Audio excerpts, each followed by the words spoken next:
Justin ഈ SFI നേതാവായിരുന്നു, പിന്നെ DFI നേതാവൊക്കെ ആയിരുന്നു അന്തരിച്ചു പോയ ബിജു.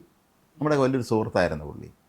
നമ്മൾ ചാനലുകൾ ജോലി ചെയ്യുന്ന സമയത്ത് തന്നെ ചാനൽ ചർച്ചയ്ക്ക് വിളിച്ചാൽ വളരെ കൃത്യമായും കാര്യങ്ങൾ പഠിച്ച് വളരെ ഭംഗിയായി ആ ഒരു ധാരണയോട് കൂടി വന്ന് സംസാരിക്കാനും ബിജുവിനൊരു വലിയ പ്രത്യേകതയുള്ള സ്വന്തം പാർട്ടി പ്രസ്ഥാനത്ത് എന്തെങ്കിലും പിഴവുണ്ടായാൽ അത് തുറന്ന് സമ്മതിക്കാനുള്ളൊരു മനസ്സെന്ന് മാന്യമായി ചർച്ചയിൽ പങ്കെടുക്കുന്ന ഒരാളായിരുന്നു പുള്ളി ഒരു 6 വർഷം മുമ്പാണ് പെട്ടെന്ന് നമ്മളൊക്കെ ഞെട്ടിപ്പിച്ചുകൊണ്ട് അന്തരിച്ചത്.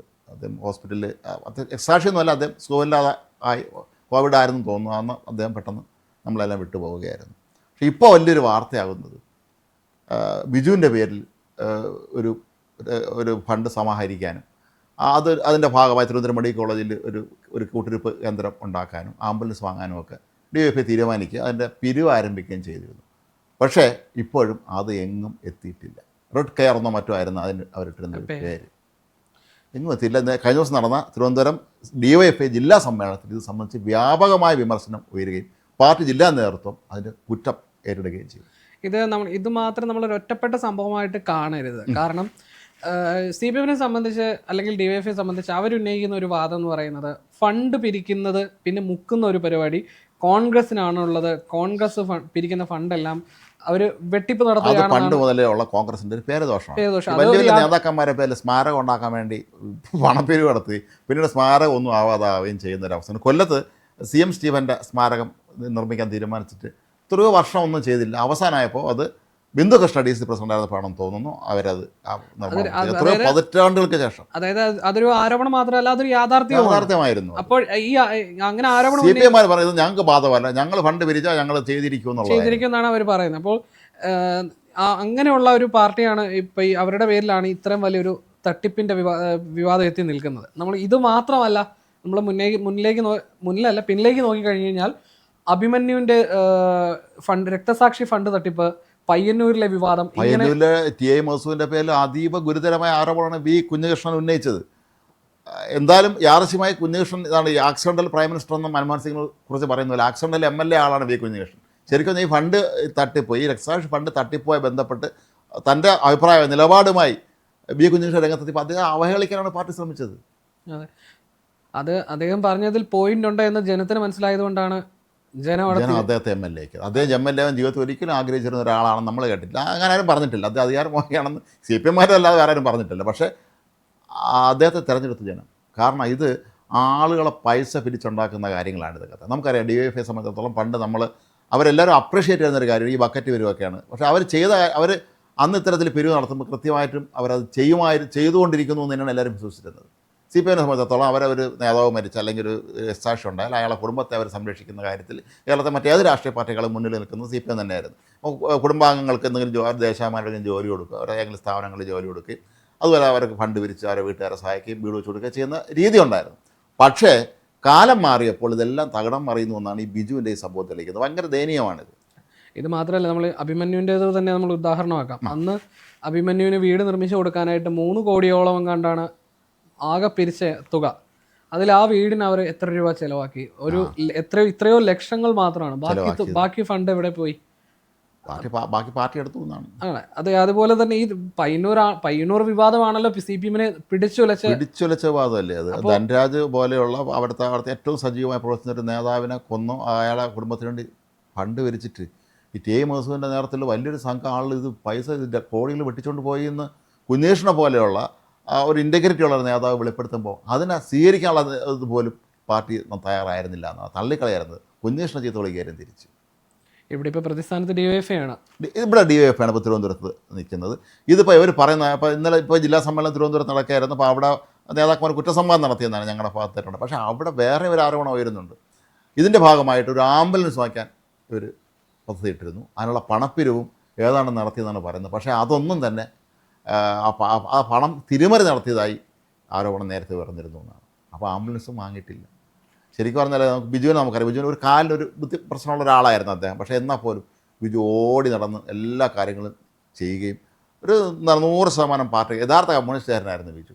യഥാർത്ഥ കമ്മ്യൂണിസ്റ്റുകാർക്ക് ഈ പാർട്ടിയിൽ ഇപ്പോൾ ഒരു വിലയും ഇല്ല എന്നുള്ളതാണ് നമുക്ക് ഇത് മനസ്സിലാക്കേണ്ടത്. ബിജുവിനെ പോലെയുള്ള ഇത്രയും പ്രധാനപ്പെട്ട ഒരു നേതാവായിരുന്ന ഒരാൾ മരിച്ച് 6 വർഷമായിട്ടും അയാൾക്കൊരു സ്മാരകം ഉണ്ടാക്കാൻ വേണ്ടി അന്ന് ഇറങ്ങി പുറപ്പെട്ട് തന്നെ കൊടിയേരിയാണ് തറക്കല്ലിട്ടത്. കൊടിയേരി നമ്മോടൊപ്പം വരും. ഒരു അദ്ദേഹം ജീവിച്ചിരുന്നു എങ്കിൽ അദ്ദേഹമെങ്കിലും ചോദിക്കുമായിരുന്നു, ഞാൻ തറക്കല്ലിട്ട പ്രസ്ഥാനമാണല്ലോ ബിജുവിൻ്റെ, അതിനെന്ത് സംഭവിച്ചു?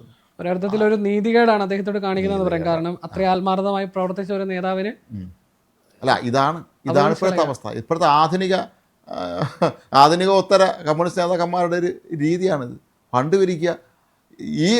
ഇപ്പോൾ പല സ്ഥലങ്ങളിൽ നിന്ന് ആരോപണങ്ങൾ വരുന്നുണ്ട് ഒരു ഫണ്ട് പിരിച്ചതിനെ കുറിച്ച്. ഇതുപോലെ നമ്മളിപ്പോൾ ബക്കറ്റ് പിരിവെന്ന് പറയുമ്പോൾ നമ്മൾ പണ്ട് വിശ്വസിച്ചിരുന്നു. ബക്കറ്റ് പിരിവ് ഇവർ അതേപോലെ കൊണ്ട് പാർട്ടി ഓഫീസിൽ കൊടുക്കുന്നു, പാർട്ടി ചെയ്യുന്നു. പക്ഷേ ഇതിൽ നിന്ന് ഇവർ കുറച്ച് കൈട്ടുകാരിയല്ല ആരറിയാൻ പോകുന്നു.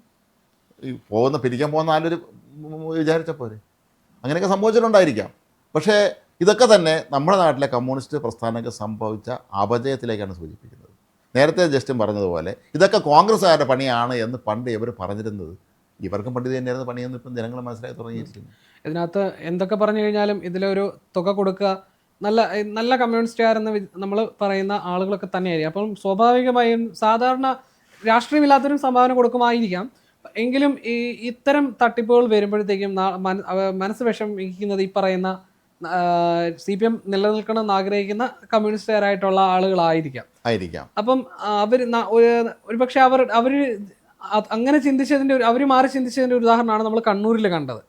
അപ്പോൾ ഇത്തരം വിവാദങ്ങൾ തുടരെ ആവർത്തിക്കുകയാണെങ്കിൽ CPM-നെ തിരിച്ചടികൾ ഇനിയും നേരിടേണ്ടി വരും എന്നുള്ളതുള്ള ഈ പണ്ടത്തെ വലിയ നേതാക്കന്മാരുണ്ടായിരുന്ന കാലത്തൊക്കെ തന്നെ അവരുടെ അന്തരിച്ച നേതാക്കന്മാരുടെ കുടുംബാംഗങ്ങളുമായി ഏറ്റവും നല്ല ബന്ധം അവരെന്നും പുലർത്തിയിരുന്ന പാർട്ടി. ഈ പറഞ്ഞ പോലെ കുടുംബാംഗങ്ങൾക്ക് ജോലി ഇല്ലെങ്കിൽ പാർട്ടി സ്ഥാപനങ്ങളിൽ ജോലി കൊടുക്കുകയും അവരെ പൂർണ്ണ സംരക്ഷണം എല്ലാ കാലത്തും പാർട്ടി ഉറപ്പാക്കുമായിരുന്നു. ഒരിക്കൽ വർഷങ്ങൾക്ക് മുമ്പ് MB രാഘവൻ ജീവിച്ചിരുന്ന സമയത്ത് അദ്ദേഹം അഴീക്കോടൻ രാഘവൻ്റെ കുടുംബത്തോട് CPM നീതി കാട്ടിയില്ല എന്ന് പറഞ്ഞ ഒരു ഇൻ്റർവ്യൂവിൽ അദ്ദേഹം പറഞ്ഞിരുന്നു.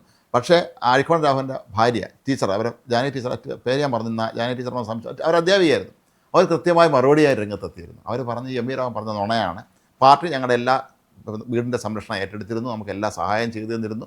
കുട്ടികളുടെ പഠിത്തത്തിൻ്റെ കാര്യത്തിലാണെങ്കിൽ ബാക്കി എല്ലാ കാര്യങ്ങളിലും പാർട്ടി സജീവമായിട്ടുണ്ടായിരുന്നു എന്നാണ് അന്നത്തെ നേതൃത്വത്തെക്കുറിച്ച്. അന്ന് VS-ഉം CH കരുണാകരനെ പോലുള്ള വലിയ വലിയ നേതാക്കന്മാരുണ്ടായിരുന്ന ഒരു കാലഘട്ടത്തിൽ ആണ് ഇതൊക്കെ സംഭവിക്കുന്നത്. ഇത്തരം പാർട്ടിയിൽ പെട്ടെന്ന് അകാലത്തിൽ മരിച്ചു പോകുന്ന അല്ലെങ്കിൽ രക്തസാക്ഷിയാവുന്ന പാർട്ടി നേതാക്കൾക്കും അണികൾക്കുമൊക്കെ എല്ലാ സഹായം എത്തിക്കുന്നത്. ഇപ്പോൾ ഒന്നുകൂടെ ആലോചിച്ച് നോക്ക് ഇവർ ജസ്റ്റിനെ, ബിജുവിൻ്റെ വീട്ടുകാരുടെ ഒരു മാനസികാവസ്ഥ ആലോചിച്ചു. അവർക്ക് പരസ്യമായിട്ട് ഇറങ്ങി പറയാൻ പറ്റും? അവർക്ക് പരസ്യമായിട്ട് പ്രതികരിക്കാൻ പറ്റില്ല ഇക്കാര്യത്തിൽ. കാരണം അവർ ഒരു പാർട്ടി കുടുംബമായിരിക്കാം, ബിജു വലിയ നേതാവായിരുന്ന ആളാണ്. അതുകൊണ്ട് അവർക്ക് പരസ്യമായിട്ട് അവർക്കൊന്നും പറയാൻ പറ്റില്ല. അവരും വേദനയോടെ മനസ്സിൽ അടക്കി പിടിച്ചിരിക്കുകയായിരിക്കും ഇത് ചെയ്തില്ലല്ലോ എന്നുള്ളത്. ഇപ്പോൾ തിരുവനന്തപുരം മെഡിക്കൽ കോളേജിൽ നമുക്കറിയാം കൂട്ടിരിക്കാൻ വരുന്ന ആളുകൾ അനുഭവിക്കുന്ന ദുരിതങ്ങൾ അറിയാം. അതുകൊണ്ട് തന്നെ അവിടെ ഒരുപാട് സ്ഥാപനങ്ങൾ, പ്രസ്ഥാനങ്ങൾ അവിടെ ഇത്തരം കൂട്ടിരിപ്പുകാർക്ക് ഇരിക്കാൻ ഭക്ഷണവും ചുരുങ്ങിയ ചിലവർ താമസിക്കുക, ചിലത് സൗജന്യമാണ് ഒരുക്കിയിട്ടുണ്ട്. ഇപ്പോൾ RCC, ശ്രീത്ര മെഡിക്കൽ സെൻ്റർ, ഇതിലൊക്കെ ഏറ്റവും അധികം രോഗികൾ വരുന്ന വടക്കൻ കേരളത്തിൽ നിന്നാണ്. ശരിക്കും പറഞ്ഞാൽ RCC-യിൽ ഏറ്റവും അധികം രോഗികൾ എത്തുന്നത് മലപ്പുറം, കോഴിക്കോട് ആ ഭാഗത്തു നിന്ന്, മലബാറിലെ ആളുടെ കൂടുതലും വരുന്നത് ഇവിടെ. അപ്പോൾ അവർക്കൊക്കെ എല്ലാവരും സാമ്പത്തിക സ്ഥിതി ഉള്ളവരായിരിക്കില്ല. അവർക്കെല്ലാം സഹായം ചെയ്തു കൊടുക്കുന്നത് ഇവിടെ മെഡിക്കൽ കോളേജിൻ്റെ അവിടെ തന്നെ EK നായനാരുടെ പേരിലൊരു CPM-ൻ്റെ ഇതുപോലത്തെ ഒരു കേന്ദ്രമുണ്ട്, ഒരു ആളൊക്കെ താമസ സൗകര്യം ഒരുക്കുന്ന കേന്ദ്രമുണ്ട്. പക്ഷേ ഇത് ബിജുവിൻ്റെ പേരിൽ അങ്ങനെ തുടങ്ങാൻ പദ്ധതി ഇട്ടിട്ട് ഇപ്പോൾ അതിന് ഒരു കണക്കുമില്ല. ബിജുവിൻ്റെ അടുത്ത ചരമവാർഷിക ദിനത്തിലെങ്കിലും ഇതിൻ്റെ പണി പൂർത്തിയാകുമോ എന്നാണ് കഴിഞ്ഞ ദിവസം ജില്ലാ സമ്മേളനത്തെ പറ്റും ചോദിച്ചതാണ്. നാളെ മറ്റൊരു നേതാവിന് ഇതേപോലെ നേതാവിൻ്റെ പേര് പറഞ്ഞ് പിരിവ് നടത്തുമ്പോൾ അന്നും ഇതുപോലെ സംഭവിച്ചുകൂടാ എന്നില്ലല്ലോ. ഇല്ല. അല്ല, മാത്രമല്ല ഇനി അങ്ങോട്ട് നേതാക്കൾ മരിക്കുമ്പോൾ തന്നെ അവരെ സ്മാരകങ്ങൾ സൃഷ്ടിക്കാനൊക്കെ ഇറങ്ങുമ്പോൾ ഇത് ചിന്തിക്കേണ്ടി വരും. ജനം അപ്പോൾ ചിന്തിക്കും ഇത് കൊടുക്കണോ വേണ്ടയോ എന്നുള്ളത്. അതെ, ചിന്തിക്കും. മാത്രമല്ല പണ്ട് CPM-മാർ കളിയാക്കി പറയായിരുന്നു കോൺഗ്രസ്സുകാരെ കുറിച്ച്. ഈ പല കോൺഗ്രസ്സുകാരും ജീവിച്ചിരുന്ന തന്നെ സ്മാരകം ഉണ്ടാക്കി വെച്ചിട്ടുണ്ട്. കാര്യം മരിച്ചു കഴിഞ്ഞാൽ ഇവർ ഫണ്ട് കെട്ടിക്കും. ഇപ്പോൾ ഉദാഹരണത്തിന് R. ശങ്കർ ജീവിച്ചിരുന്നപ്പോൾ R. ശങ്കർ ഷഷ്ടപൂർത്തി ഹോസ്പിറ്റൽ കൊല്ലത്ത് SN ട്രസ്റ്റിൻ്റെ ഹോസ്പിറ്റൽ വന്നത്. അദ്ദേഹം ജീവിച്ചിരുന്നപ്പോൾ തന്നെ അങ്ങ് ചെയ്തു. K. കരുണാകരൻ്റെ പേരിൽ തൃശ്ശൂർ DCC ഓഫീസിൻ്റെ പേര് K. കരുണാകരൻ സപ്തതി സ്മാരകം എന്നാണ്. കരുണാകരൻ 70 വയസ്സായപ്പോഴാണ്. തിരുവനന്തപുരത്ത് NGO അസോസിയേഷൻ്റെ ഓഫീസ്, അതിന് K. കരുണാകരൻ സപ്തതി സ്മാരകം എന്നാണ് പേരിട്ടത്. അപ്പോൾ ഇതിനൊക്കെ അന്ന് CPM-മാർ കളിയാക്കുമായിരുന്നു. ജീവിച്ചിരിക്കുമ്പോൾ തന്നെ സ്മാരകം ഉണ്ടാക്കി വെച്ചതിൻ്റെ അർത്ഥം ഞങ്ങളുടെ അനുയായികൾ ഞങ്ങളുടെ കാലശേഷം ഇതിനു വേണ്ടി പൈസ പിരിച്ച് പൊട്ടടിക്കും എന്നുള്ളത് പേടിച്ചിട്ടാണെന്നൊക്കെയാണ്. പക്ഷേ ഇപ്പം ഇവരും അത് തന്നെയാണ് ചെയ്യുന്നത് എന്നുള്ളപ്പോൾ മനസ്സിലായില്ലേ. അല്ല, അത് വളരെ CPM-നെ സംബന്ധിച്ചിടത്തോളം ഇത് വളരെ നാണക്കേടാണ്, സത്യം പറഞ്ഞത് നെറികേടാണ് ബിജുവിനെ പോലെ ഒരാളുടെ കുടുംബത്തോട് കാണിക്കുന്നതൊക്കെ. ഒന്നാമതേ CPM വളരെയധികം തിരശ്ശീലകൾ നേരിട്ട് കടന്നു പോയിക്കൊണ്ടിരിക്കുന്ന വർഷങ്ങളാണിപ്പോൾ. ആണ്. അല്ല, എന്തുകൊണ്ട് നമ്മൾ തോറ്റു എന്നുള്ള ചോദ്യത്തിന് ഇതൊക്കെ തന്നെയാണ് ഉത്തരങ്ങൾ. ഇത് നമ്മളിപ്പോൾ പറയുന്ന പോലെ ബിജുവിൻ്റെ വീട് കല്ലറ, തിരുവനന്തപുരത്ത് കല്ലറ ആ പരിസരത്താണ് ബിജുവിൻ്റെ വീടെന്ന് തോന്നുന്നു. അപ്പോൾ അവിടേക്കുള്ള പാർട്ടി അണികൾക്ക് ചിന്ത കാണില്ല. പക്ഷേ അവരാർക്കും പരസ്യമായിട്ട് പ്രതികരിക്കാൻ പറ്റാത്തതുകൊണ്ടല്ലേ ബിജുവിൻ്റെ സ്മാരകം ഉണ്ടാക്കി ഇറങ്ങിയിരുത്തിലും. അത് ഒരു സംസ്ഥാന നേതാവായിരുന്ന, ഒരു തീപ്പൊരി നേതാവായിരുന്ന, എല്ലാവർക്കും ഭയങ്കര പ്രിയങ്കരനായിരുന്ന ഒരു നേതാവിനെ സംബന്ധിച്ചിടത്തോളം അയാളോട് അനാദരവ് കാണിച്ചു എന്ന് തന്നെ പറയേണ്ടി വരും. ഇപ്പോൾ അവർ കൊടുത്തിരിക്കുന്ന വിശദീകരണം കുറേ ബ്ലോക്ക് കമ്മിറ്റികൾ ഇതിനോട് നിസ്സഹകരണം കാണിച്ചു എന്നാണ് പറയുന്നത്. തിരുവനന്തപുരം ജില്ലയിൽ ഈ ഇത് കൃത്യം പണം പിരിച്ചു കൊടുക്കുന്ന കാര്യത്തിലൊക്കെ അവർ നിസ്സഹകരണം കാണിച്ചു. അതൊരു വിശദീകരണമാണോ? കഴിഞ്ഞ 10 വർഷം സംസ്ഥാനം ഭരിച്ചൊരു പ്രസ്ഥാനമാണോ? ഫണ്ട് പിരിച്ചത് ഇവർ ബിരിയാണി കച്ചവടം, ആക്രിശേഖരം, പുസ്തകം അങ്ങനെ പല രീതിയിൽ ഫണ്ട് പിരിച്ചിരുന്നു എന്നുള്ളത് അവർ തന്നെ പറയുന്നുണ്ട്. ഇത്തരത്തിൽ പല മാർഗങ്ങളിലൂടെ ഫണ്ട് പിരിച്ചിട്ടുണ്ട്. അത് എത്തിയില്ല എന്ന് പറയുന്നത് അതൊരു മുടന്ത ന്യായീകരണം മാത്രമല്ലേ? അത്രേ ഉള്ളൂ. ഇത് നമ്മൾ ശരിക്കും പറഞ്ഞാൽ ഇത് മാർക്സ് പാർട്ടി ഒരു പുനർവിചിന്തനം നടത്തണം ഇത്തരം കാര്യങ്ങളിലൊക്കെ. അവർക്ക് പറ്റിയ അബദ്ധമാണിത്, ഒരു സംശയമില്ല കാര്യത്തിൽ. ആ ഒരു തെറ്റ് തിരുത്തണം. ഇപ്പോൾ DYFI എന്ന് പറയുന്നത് അടുത്ത നാളത്തെ CPM നേതാക്കളാകേണ്ടവരാണ്. അവരെ ഇപ്പോഴേ പരിപാടി തുടങ്ങുകയാണെങ്കിൽ നാളെ ഒരു CPM നേതാക്കന്മാരാകുമ്പോൾ എന്തായിരിക്കും അവസ്ഥ? കോടിയേരിയോട് തന്നെ അവർ കാണിച്ച അനീതിയെക്കുറിച്ച് കോടിയേരിയുടെ ഭാര്യ പോലെ ഇടയ്ക്ക് പൊട്ടിത്തെറിച്ചിരുന്നില്ലേ? നമുക്ക് ഓർമ്മയില്ല. TK ഗോവിന്ദൻ അവരുടെ വീട്ടിൽ ചെന്ന് അവരെ കണ്ടപ്പോൾ പണ്ടത്തെ കാലത്തായിരുന്നെങ്കിൽ അങ്ങനെ ചെന്നാൽ പിന്നെ അവനെ ഭവിഷ്യത്ത് നോക്കാൻ മാറ്റം അറിയാമല്ലോ CPM. അതേ TK ഗോവിന്ദൻ്റെ കോടിയേരിയുടെ വീട്ടിൽ ചെല്ലും. കോടിയേരിയുടെ ഭാര്യ വളരെ അവർ പറഞ്ഞു ഇവിടെ ആർക്കും വരാം, ഇതെൻ്റെ വീടാണ്, ഇവിടെ ആർക്കും വരാമെന്ന് പറയാനുള്ള ഒരു ധൈര്യം കാണിച്ചു എന്നുള്ളത് ഒരു പ്രധാനപ്പെട്ട കാര്യമാണ്. പണ്ടൊക്കെ ആണെങ്കിൽ ഈ പാർട്ടി വിരുദ്ധനെന്ന് പറഞ്ഞാൽ പിന്നെ എന്താണ്, അവൻ പുകഞ്ഞ പള്ളി പുറത്ത് കുലം കുത്തി അങ്ങനെയൊക്കെയുള്ള ഒരുപാട് പട്ടങ്ങൾ ഇവർ ചാർത്തി കൊടുക്കുന്നതാണല്ലോ. പക്ഷെ എന്നിട്ടും TK ഗോവിന്ദൻ എന്ന് പറയുന്ന പഴയ തലമുറയിലെ വളരെ എന്താണ് ആദർശവാനായ ഒരു നേതാവ് അവരെ വീട്ടിൽ നിന്ന് അവർ സ്വീകരിച്ചു. അവിടെ കോടിയേരിയുടെ വീടാണത്. കോടിയേരിക്ക് അവരുടെ ആ വീട്ടിൽ സ്മാരകം ഉണ്ടായിട്ട് അതൊക്കെ കണ്ട് മടങ്ങിപ്പോയി. അപ്പോൾ ഇത് ഒരു പാഠമാണ് ഭാവിയിൽ എല്ലാ CPMൻ്റെയൊക്കെ തന്നെ അണികൾക്കും നേതാക്കൾക്കും ഒക്കെ ഉള്ളത്. നിങ്ങൾ ഒരു കാലത്ത് കോൺഗ്രസിൻ്റെ ഇതിൻ്റെ പേരും പറഞ്ഞ് വിമർശിച്ചിരുന്നുവെങ്കിൽ ഇപ്പം നിങ്ങൾ ഇത് തന്നെയാണ് ചെയ്യുന്നത് എന്നുള്ളത്. പണ്ട് ഞങ്ങൾ അങ്ങനെ ആയിരുന്നു എന്ന് പറഞ്ഞ് ഇന്നും നടന്നിട്ട് കാര്യമില്ല. അത് പണ്ട് വലിയ മഹാരഥന്മാരായ നേതാക്കന്മാരുടെ കാലത്ത് അതൊക്കെ നടന്നിരുന്നു. ഇന്നങ്ങനെ സംഭവിക്കുന്നില്ല എന്ന് തന്നെയാണ് നമ്മൾ മനസ്സിലാക്കുന്നത്.